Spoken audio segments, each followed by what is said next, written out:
નમસ્કાર વિદ્યાર્થી મિત્રો, વિડિયો લેક્ચરની અંદર આપ સૌનું ફરી હાર્દિક સ્વાગત છે. બાળકો, આપણે લાસ્ટ લેક્ચરની અંદર લિગેન્ડ વિશે ચર્ચા કરતા હતા કે ભાઈ લિગેન્ડ એટલે શું એમ. તો કે ભાઈ મધ્યસ્થ ધાતુ પરમાણુ સાથે જોડાયેલા ઋણાયન કે તટસ્થ અણુઓ એને લિગેન્ડ કહેવાય છે. અને દાતા પરમાણુઓની સંખ્યાને આધારે આપણે લાસ્ટ લેક્ચરની અંદર એનું વર્ગીકરણ પણ શીખી ગયા. એક દંતીય લિગેન્ડ, દ્વિદંતીય લિગેન્ડ અને બહુદંતીય લિગેન્ડ. બાળકો, મેં ત્યારે બી કીધું હતું કે એ ટૂંકનો ત્યાં પૂરી નથી થઈ જતી, અધૂરી હતી. તો બાળકો, આજે આપણે ઈ લિગેન્ડની ટૂંકનોના આગળ નવા શબ્દો જોઈએ. બાળકો, ઈ લિગેન્ડમાં જ છે. ઓકે બાળકો, નામ છે કિલેટ લિગેન્ડ. ખાસ ધ્યાન રાખજો, કિલેટ લિગેન્ડ શું છે? તો કે જ્યારે દ્વિ અથવા બહુદંતીય લિગેન્ડ તેના બે અથવા વધારે દાતા પરમાણુને એક સાથે એકાકી ધાતુ આયનને બંધિત થવા ઉપયોગ કરે ત્યારે તેને કિલેટ લિગેન્ડ કહે છે. આપણે લાસ્ટ લેક્ચરની અંદર જોયું કે ભાઈ દ્વિદંતીય અને બહુદંતીય લિગેન્ડ હોય તો એમાં દાતા પરમાણુઓની સંખ્યા છે એ સામાન્ય રીતે 2 અથવા 2 કરતા વધારે હશે. તો એ જે 2 અથવા 2 કરતા વધારે દાતા પરમાણુ જે લિગેન્ડની અંદર હાજર હોય તો લિગેન્ડ જ્યારે ધાતુ સાથે જોડાય, સપોઝ કે ત્રિદંતીય લિગેન્ડ કોઈ છે તેમાં 3 દાતા પરમાણુ હોય. હવે ઈ એક જ લિગેન્ડમાં 3 દાતા પરમાણુ છે. હવે ઈ લિગેન્ડ એક જ ધાતુ સાથે એક સાથે ત્રણેય દાતા પરમાણુ દાન કરી અને જોડાય તો એવા લિગેન્ડને આપણે શું કહીએ છીએ બાળકો? કિલેટ લિગેન્ડ કહીએ છીએ. ખ્યાલ આવે છે? એટલે કે લિગેન્ડ એક જ છે, એમાં દાતા પરમાણુ 2 અથવા 2 કરતા વધારે છે, ધાતુ એક જ છે અને એક જ ધાતુ આરે ઈ એક સાથે બધા દાતા પરમાણુ વડે ઈ જોડાઈ જાય તો એવા લિગેન્ડને આપણે શું કહીએ છીએ બાળકો? કિલેટ લિગેન્ડ કહીએ છીએ.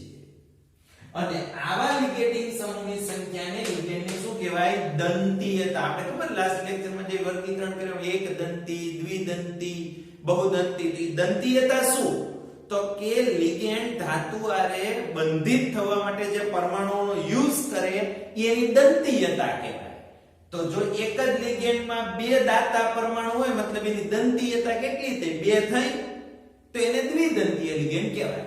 ખ્યાલ આવે છે? હવે જો હું જે જોડવાની વાત કરું છું એ સમજો બાળકો. દાખલા તરીકે મારી પાસે છે CrC2O4 3 ટાઈમ અને -3. ઓકે, તો C2O4 બાળકો લાસ્ટ લેક્ચર યાદ કરો, આપણે એમાં આવી ગયો આ ઓક્ઝેલેટ છે, આ દ્વિદંતીય લિગેન્ડ છે. તો બાળકો એનો મધ્યસ્થ ધાતુ પરમાણુ કોણ થયો બાળકો? ક્રોમિયમ થયો. તો જો બાળકો આ છે ક્રોમિયમ, બરાબર. હવે ઓક્ઝેલેટ છે એનું બંધારણ મેં તમને લાસ્ટ લેક્ચરમાં શીખવાડ્યું હતું, યાદ હશે. C double bond O, C double bond O અને O માઈનસ. યાદ આવે છે?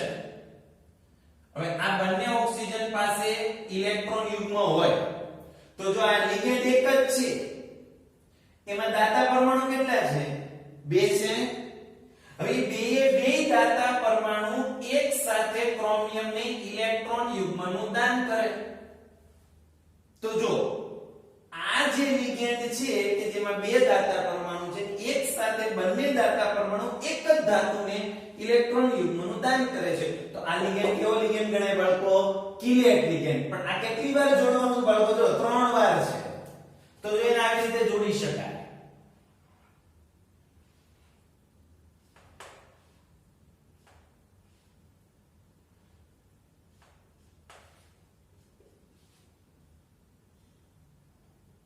જો આમાં તો આ રીતે બંને ઓક્સિજન દાન કરશે. બાળકો આ તીર શું કામ કરું? ધ્યાન રાખો, એ તીર કે તમને સમજવા માટે નહીં, પણ આ તીર છે ને એ સવર્ગ સહસંયોજક બંધનું સૂચન કરે છે. યાદ કરો, આપણે પાઠની શરૂઆતમાં કીધું હતું કે ધાતુ સાથે જ્યાં જોડાય ઋણાયન કે તટસ્થ અણુ કે જેને આપણે હવે લિગેન્ડ કીધું તો એ બાળકો એની સાથે સવર્ગ સહસંયોજક બંધ રહે છે. તો આ સવર્ગ સહસંયોજક બંધની નિશાની છે બાળકો. તો જો એ 3 લિગેન્ડ આપણે કેવી રીતે જોડવા, બહુ જ ઈઝી ટેકનિક છે બાળકો, ધ્યાનથી શીખી લો.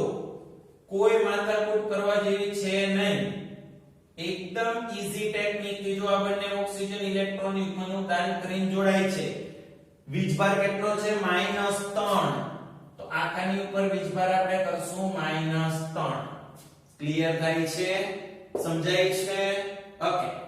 હવે જો સમજો પછીનો પોઈન્ટ એવું કહે છે કે આપણે આવા સંકીર્ણો કિલેટ સંકીર્ણ એટલે કે જે સંકીર્ણની અંદર કિલેટિંગ લિગેન્ડ હોય તો એવા સંકીર્ણને કિલેટ સંકીર્ણ કહેવાય. ખ્યાલ આવે છે? મતલબ આ સંકીર્ણ કેવું સંકીર્ણ કહેવાશે? કિલેટ સંકીર્ણ. બીજું, આવા સંકીર્ણો સમાન પ્રકારના એક દંતીય લિગેન્ડ ધરાવતા સમાન પ્રકારના સંકીર્ણ કરતા વધારે સ્થાયીઓનું વલણ ધરાવે. તો આનો મતલબ શું થયો? તો જો તમારી સમક્ષ મેં બે ઉદાહરણ લખ્યા, જોયું? દેખાય છે? તો હવે એમાં આ તો દ્વિદંતીય લિગેન્ડ હતો, પણ બાળકો આ સાયનાઇડ એક દંતીય લિગેન્ડ છે. તો હવે આ એક દંતીય આ દ્વિદંતીય ધાતુ બેમાં કોમન છે. ખ્યાલ આવે છે? તો આમાં કિલેટિંગ લિગેન્ડ છે જ્યારે આમાં એક દંતીય લિગેન્ડ છે. તો કિલેટિંગ લિગેન્ડ આ એક દંતીય લિગેન્ડ, આમાં બધે બધા કિલેટિંગ, આમાં બધે બધા એક દંતીય. તો મુદ્દો એવો કહે છે કે સમાન પ્રકારના એક દંતીય લિગેન્ડ વાળા સંયોજન કરતા સમાન પ્રકારના કિલેટિંગ લિગેન્ડ ધરાવતા સંકીર્ણનું સ્થાયીત્વ વધારે હોય. એટલે કે આ સંકીર્ણ સંયોજન કરતા આ સંકીર્ણ સંયોજનની સ્થિરતા વધારે હોય. ખ્યાલ આવી ગયો?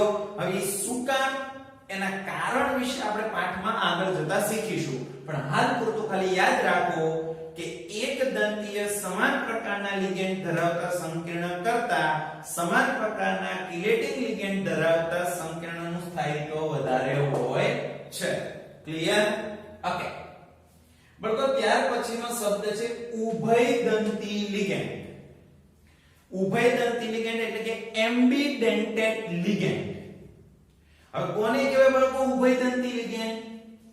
તો કે લિગેન્ડ કે જે બે જુદા જુદા દાતા પરમાણુઓ ધરાવે છે તથા તે પૈકીના કોઈ એક દાતા પરમાણુ વડે લિગેન્ડ સંકીર્ણમાં જોડાય તેને ઉભયદંતી લિગેન્ડ કહે છે. શું કીધું? લિગેન્ડ એક જ છે, એમાં દાતા પરમાણુ બે છે, પણ બે જુદા છે. એટલે કે લિગેન્ડ એકનો એક, પણ એમાં બે દાતા પરમાણુ બે જુદા. આની જેમ નહીં, જેમ કે જો આ એક લિગેન્ડ બરાબર, આમાં દાતા પરમાણુ બે જ છે, પણ આમાં બંને કોણ છે? ઓક્સિજન છે. એમ નહીં, જો લિગેન્ડ કે જે બે જુદા જુદા દાતા પરમાણુઓ ધરાવે એટલે એક જ લિગેન્ડમાં બે દાતા પરમાણુ છે, એની બે જુદા છે, અને એ પૈકી કોઈ એક દાતા પરમાણુ વડે લિગેન્ડ સંકીર્ણમાં જોડાય. એટલે કે લિગેન્ડ પાસે દાતા પરમાણુ કેટલા જ બાળકો? બે કેવા છે? જુદા જુદા.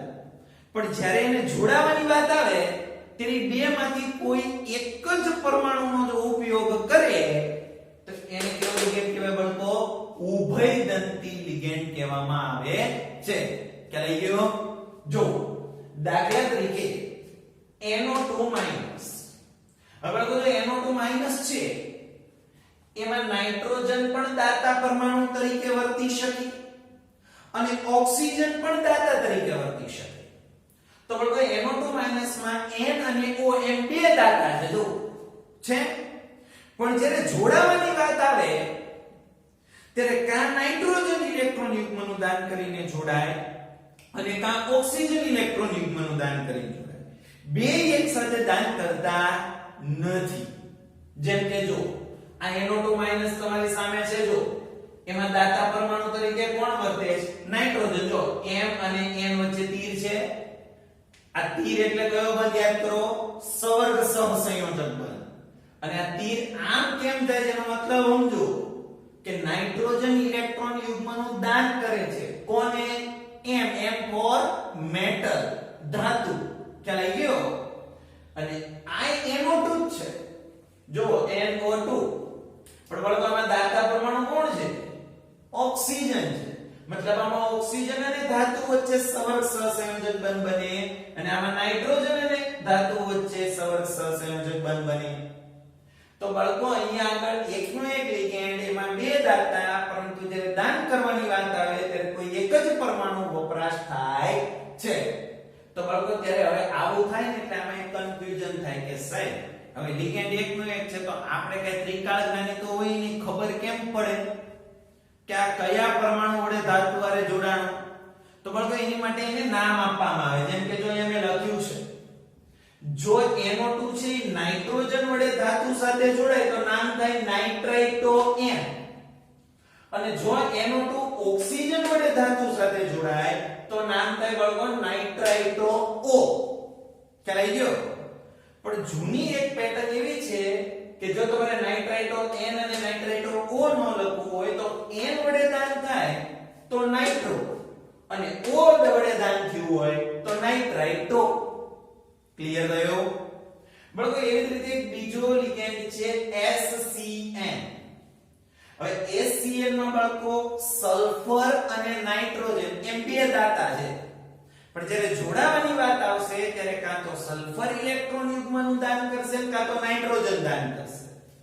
તો જો ધાતુને સલ્ફર વડે ઇલેક્ટ્રોન યુગ્મનું દાન થાય તો એનું નામ થઈ જશે થાયોસાઇનેટો S, અને જો આમાંથી નાઇટ્રોજન વડે ઇલેક્ટ્રોન યુગ્મનું દાન થયું હોય તો નામ થઈ જશે થાયોસાઇનેટો N. શું નામ થઈ જશે બાળકો? થાયોસાઇનેટો N. પણ જૂની એક પેટર્ન છે, સલ્ફર વડે દાન થાય તો થાયોસાઇનેટો નામ આવે, અને જો નાઇટ્રોજન વડે દાન થાય તો આઇસોથાયોસાઇનેટો નામ આવે છે. ક્લિયર બાળકો? તો આ શેની ચર્ચા કરી આપણે? ઉભયદંતી લિગેન્ડ એટલે કે એમ્બિડેન્ટેડ લિગેન્ડ. ઓકે બાળકો, આ સાથે લિગેન્ડ નું ટોટલ કાર્ય અહીંયા આગળ પૂરું થઈ ગયું છે. હવે જે આપણે જોવાનું છે એ ટોપિક નું નામ છે બાળકો સવર્ગાંક, CM. સવર્ગાંકને ઇંગ્લિશમાં કહેવાય કોઓર્ડિનેશન નંબર. તો કોઓર્ડિનેશન નંબર એટલે કે સવર્ગાંક, જેને શોર્ટમાં લખીશું આપણે CM. શું છે સવર્ગાંક? તો કે બાળકો લિગેન્ડના દાતા પરમાણુની સંખ્યા, કોઈ લિગેન્ડ હોય એટલે એમાં દાતા પરમાણુ તો એની સંખ્યા કે જેની સાથે ધાતુ સીધી જ બંધિત થયેલી હોય. કોઈ લિગેન્ડ હોય એમાં જેટલા દાતા પરમાણુ હોય, જેટલા હોય તે 1 2 3 જે હોય, પણ ઈ દાતા પરમાણુ પૈકી ધાતુ કયા પરમાણુ સાથે ડાયરેક્ટલી જોડાયેલી છે એની સંખ્યાને એનો સવર્ગાંક કહેવાય. જેમ કે જો દાખલા તરીકે હું તમને સમજાવું તો કે આ PtCl6 -2. હવે આમાં પ્લેટિનમની સાથે લિગેન્ડ તરીકે કોણ ગણાય બાળકો? ક્લોરીન ગણાય. Pt ધાતુ છે, બરાબર? અને ખાસ યાદ રાખો લિગેન્ડ કાઉન્સની અંદર જ હોય, કોઈ દી લિગેન્ડ કાઉન્સની બહાર નહીં ગોતવાના. તો આ Pt ધાતુ છે તો Cl લિગેન્ડ થાય. હવે આમાં લિગેન્ડ કેટલા છે? તો કે 6. હવે પાછું અહીંયા ધ્યાન રાખવાનું, Cl એક દંતીય, દ્વિદંતીય, ત્રિદંતીય ખબર હોવી છે. તો બાળકો ક્લોરીન આપણે લાસ્ટ લેક્ચરમાં કીધું Cl - 1 દંતીય છે, મતલબ આમાં એક જ દાતા પરમાણુ છે. તો આ ટોટલ કેટલા Cl જોડાણા? 6. તો એનો મતલબ એમ કે Pt ની સાથે બંધિત થયેલા દાતા પરમાણુ કેટલા છે? 6. તો એનો મતલબ એમ કે એનો સવર્ગાંક કેટલો થયો? તો કે 6. બાળકો નિકલની સાથે NH3 કેટલા જોડાય છે? તો કે 4.